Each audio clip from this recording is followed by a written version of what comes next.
They shot him, shattered every bone in his body, and burned him, yet he still survived.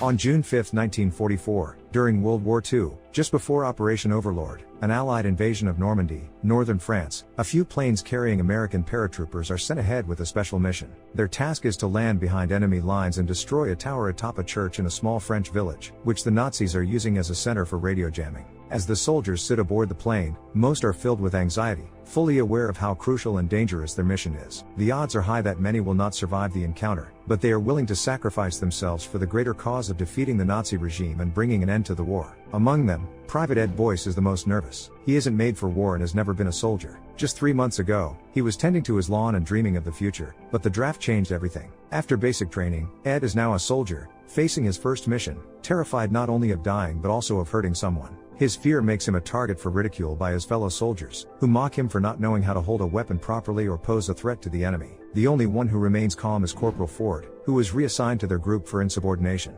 Before entering enemy airspace, Sergeant Renson reminds the soldiers of the mission. Destroying the radio tower is the only way the landing can succeed. Without it, the Nazis will disrupt communications and sabotage the coordinated efforts of the troops. Corporal Ford, the demolitions expert, is tasked with blowing up the church, but first, the soldiers must fight their way through hundreds of Nazis to reach it. As night falls, the planes approach Normandy and are immediately targeted by anti-aircraft fire. The German air defenses are stronger than expected, and most of the planes are destroyed. Many soldiers are shot before they can even parachute out, which devastates the morale of the paratroopers. Every second, they watch their comrades die, and planes explode and crash one after another. The sergeant orders them not to panic and to jump only when they see the green light. As soon as the light turns on, the first soldiers leap from the plane, but at that moment, the German anti-aircraft fire hits the rear of the plane, tearing it apart. Many soldiers find themselves trapped in a fiery death trap, but the sergeant helps Ed and a few others jump to safety. In free fall, Ed sees enemy bullets whizzing past him, and many of his comrades become victims of the chaos and constant explosions. Losing his sense of direction, he hastily pulls the ripcord and manages to open his parachute just before hitting the ground. He lands in a river and begins to drown, but he quickly solves the problem by cutting the straps and base of his parachute. Crawling to the shore, Ed checks his weapon and tries to regain his composure. However, German soldiers combing the forest won't allow him to do so and immediately open fire, forcing him to flee. Amidst the hundreds of bodies in the woods, Ed finds no survivors, only picking up the rifle of a fallen soldier. Minutes later, Ed spots a surviving sergeant surrounded by 10 Nazis. Ed wants to help him, but Corporal Ford stops him, covering his mouth. Ford understands that the sergeant is doomed and suggests they stay hidden in the bushes to make sure the sacrifice wasn't in vain. Reluctantly, Ed watches as the German soldiers execute the sergeant and then move off to search for more survivors. Ford suggests they head toward the rally point to see how many paratroopers manage to survive this carnage. Hearing a rustling nearby, Ford and Ed prepare for a fight, only to discover it's 3 more survivors, Privates Dawson and Tibbet, along with photographer-soldier Morton Chase. United, the 5 survivors continue toward the meeting point, discussing their future plans. Each hopes to survive the war and dreams of returning to civilian life. At one point, the group lets its guard down, leading to disaster. Private Dawson steps on a landmine, and the others suffer concussions and minor injuries. Realizing they've wandered into a minefield, Corporal Ford leads the group to safely exit the area before the Nazis arrive. Soon, the group of 4 reaches a forest where they find a small pond to wash up and calm down. While Ford and Ed discuss the fallen, Chase and Tibbet discover strange remains that appear to be the body of some grotesque, otherworldly creature. At that moment, the group hears someone approaching and prepares to shoot. It turns out to be a local French woman, who is startled by the armed soldiers and attempts to flee. The corporal orders her to be caught before the German soldiers learn of their presence. Ed is the first to try to grab her, but she defends herself and wounds him with a knife. Ford takes the knife from the woman and asks her to calm down so they can talk. During the interrogation, Chloe reveals that she's from a nearby village filled with Nazis. To show they can be trusted, Ford returns her knife and asks Tibbet to hand over the bag of looted goods. Chloe remains cautious of the Americans, but she begins to trust Ed, who speaks to her in French and seems like a kind person. Soon, the girl leads the soldiers to the village, revealing that she lives with her 8-year-old brother, Paul, and her gravely ill aunt. Ford, Chase, and Tibbet head out on a reconnaissance mission to verify her story. Fearing for her family's safety, the girl follows them. But in doing so, she makes noise, drawing the attention of a neighbor. The elderly woman, eager to gain favor with the Nazis, signals them, alerting them that Chloe is violating the curfew.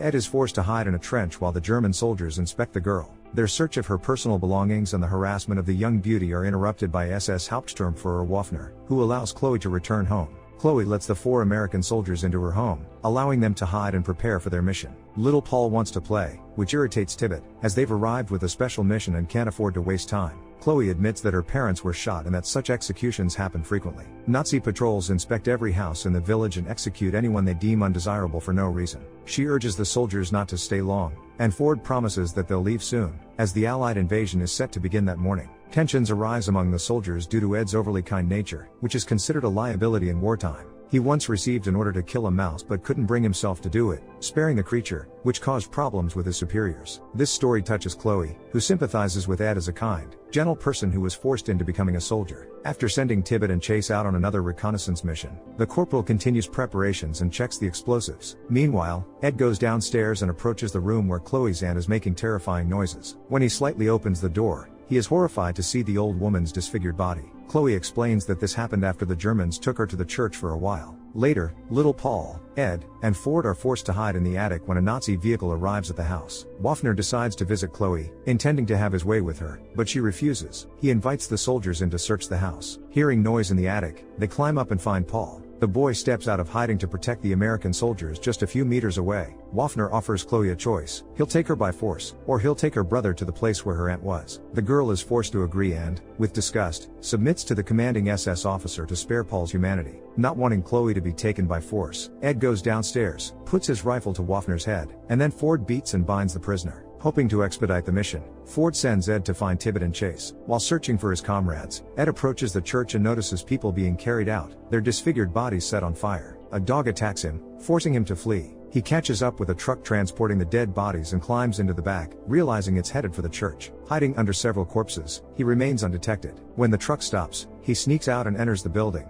exploring the underground areas. In one of the walls, he spots holes designed for observing prisoners. Hearing a scientist approaching, Ed hides and watches as the man forces a prisoner to follow his orders. Looking again at the captive in the cell, Ed is horrified to realize that the prisoner has lost all human traits. It becomes clear that the Germans are using the church not only as a radio tower but also as a secret laboratory for conducting experiments on people. Soon, Ed manages to infiltrate the laboratory itself, where people are kept in cocoons filled with a strange liquid. In one of the rooms, the American soldier finds a reddish serum and steals a syringe as a sample. Continuing his search, he comes across a disembodied woman's head speaking and other horrifying things that would terrify any normal person. Among the people being prepared for experiments, Ed discovers his fellow soldier, Jacob Rosenfield. When the scientist enters the room, Ed is forced to hide and watch as the doctor performs another experiment. The scientist injects the dead body with the red serum, causing it to come to life. After placing the revived body into a corpse storage chamber, the German scientist leaves the room. This gives Ed the chance to free Jacob, removing a spike that had pierced his internal organs. Surrounded by Nazis, the soldiers manage to find an exit through the sewers, escaping the church unnoticed. Tibbet and Chase are the first to return to Chloe's house, unaware of Ed's whereabouts. They believe the inexperienced soldier might have fallen victim to the Nazis and that they should continue with the mission without waiting for his return. Soon, Ed and Jacob also arrive at Chloe's house. While the wounded soldier is treated, Ed shares what he has seen and shows the corporal the syringe with the red serum. Eager to learn more about it in the underground laboratory, Ford decides to interrogate the captured German officer. Waffner remains silent, forcing the corporal to use force. Ford beats the prisoner, but even then, Waffner continues to speak in riddles, claiming that in the laboratory, people are given a new purpose and that their miserable lives finally gain meaning. Furious and unable to control himself, Chloe attacks Waffner and plunges a knife into his leg. Tibbet calms her down and suggests she go downstairs while the comrades continue the interrogation.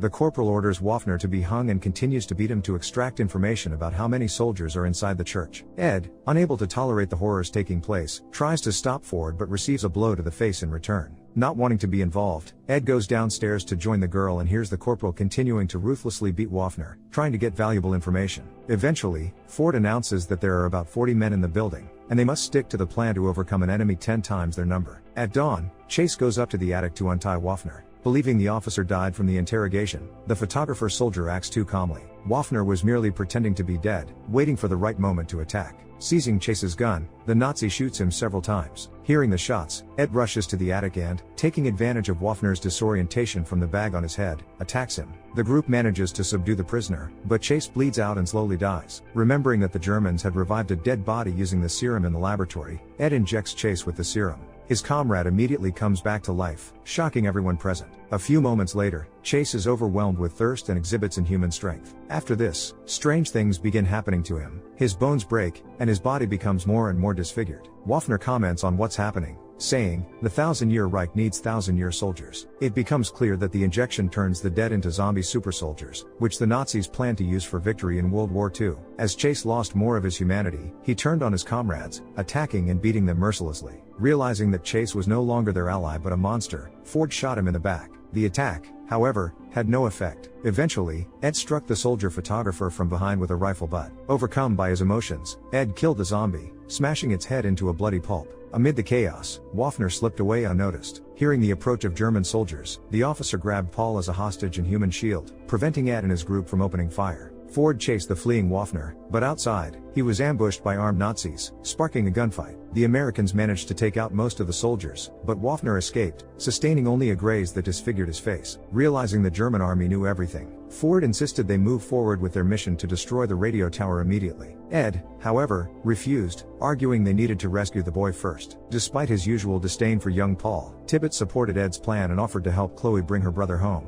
Recognizing the futility of arguing, Ford reluctantly agreed to adjust the plan, free the boy, destroy the lab, and then blow up the tower. Meanwhile, Waffner reached the laboratory and injected himself with multiple doses to numb the pain from his mangled face. The scientist warned that they had never tested the serum on living people and the results could be catastrophic. But it was too late. The injections turned Waffner into a monstrous creature. Jacob and Tibbet split off to create a distraction, promising to draw enemy attention while Ford, Ed, and Chloe infiltrated the lab to complete their objectives. Chloe's first move was to bait a lone motorcyclist onto a bridge. The unsuspecting Nazi pursued her, attempting to overpower her, but Ed and Ford intervened. They subdued the motorcyclist, bound him, and gagged him before sending him back toward the German checkpoint. Suspicious, the officer in charge tried to remove the tape covering the motorcyclist's mouth, but it was a fatal mistake. Hidden in his mouth was a live grenade, which detonated, causing mass casualties. Reinforcements rushed to fortify the checkpoint, but Jacob and Tibbet launched a relentless assault, using every weapon at their disposal. While the two heroes drew enemy fire and led the Germans into a chase, the rest of the team slipped into the lab through the sewers. Chloe decides to split from Ford and Ed to search for her brother as quickly as possible. Along the way, she encounters two German soldiers. She executes one of them to intimidate the other into cooperating. The remaining soldier leads her to a cell, but it's a trap. Inside is a zombie. At the same time, Ford infiltrates the radio room, kills the Nazi manning the controls, and sends Ed to assist Chloe. Ed arrives just in time to save her, and the zombie ends up devouring the deceitful soldier instead. Together, Chloe and Ed find the room where Jacob was held and discover Paul. Chloe and her brother attempt to escape through the sewers, but a zombie grabs her by the hair and drags her back. Fighting to survive, Chloe shoots the zombie and flees, but it continues to pursue her. She eventually finds a flamethrower and incinerates the monster. Meanwhile, Paul stumbles out of the church and into the middle of a firefight between the Germans and Jacob and Tibbet. Seeing the boy in danger, Tibbet rushes to shield him with his body, taking a serious wound in the process. As Tibbet carries Paul to safety, Chloe appears and eliminates the remaining German soldiers, allowing the group to retreat to the village and await the others. Elsewhere, a German scientist ambushes Ed, pressing a gun to the back of his head. Acting quickly, Ed evades the shot and attacks the scientist. During the struggle, the scientist grabs a scalpel, but Ed turns it against him, stabbing it into his heart. At the same time, Ford plants explosives, but Waffner, now an impossibly strong and nearly indestructible monster, sneaks up behind him. Waffner brutally beats Ford and impales him on a hook, leaving him to endure inhuman agony. Ed returns to the lab and finds Waffner along with Ford hanging on the hook. Ed shoots Waffner in the back, but the monstrous officer shrugs it off and viciously attacks him. Waffner then unleashes a horde of zombies, freshly prepared for war, by opening the morgue chambers. Summoning incredible willpower, Ford pulls himself off the hook and injects himself with the serum. Now enhanced, Ford impales Waffner with a metal pipe and challenges him to a duel between monsters. As their fight escalates, Ford cleverly pushes an oxygen tank toward Waffner. Ed shoots the tank, triggering an explosion that momentarily stuns the enemy. Knowing the stakes, Ford sacrifices himself to ensure the mission's success. He shoves Ed out of the lab and locks the door behind him, urging Ed to destroy the lab and the zombies within. With no time to waste, Ed triggers the explosives and escapes the church as Ford prepares for a final stand. Surrounded by Waffner and the undead soldiers, Ford detonates the explosives, obliterating himself and the monsters. Shortly afterward, the Allied invasion of Normandy begins, forcing the Germans into retreat. Ed, along with the injured Jacob and Tibbet, recuperates at a nearby camp. During a debriefing, Ed lies, claiming there were no underground labs, determined to bury the horrors they witnessed and prevent such experiments from falling into anyone else's hands. Returning to his comrades, Ed informs them they've been reassigned to another unit. Despite their wounds, Tibbet jokes that he won't rest until he puts a bullet in Hitler's head. The experiments that created zombies were designed to boost military power, but does war ever justify such extremes, even if they offer an advantage? Can a victory be meaningful if it demands such a horrific cost? Share your thoughts in the comments below, hit the like button, and make sure to subscribe to the channel. See you in the next video.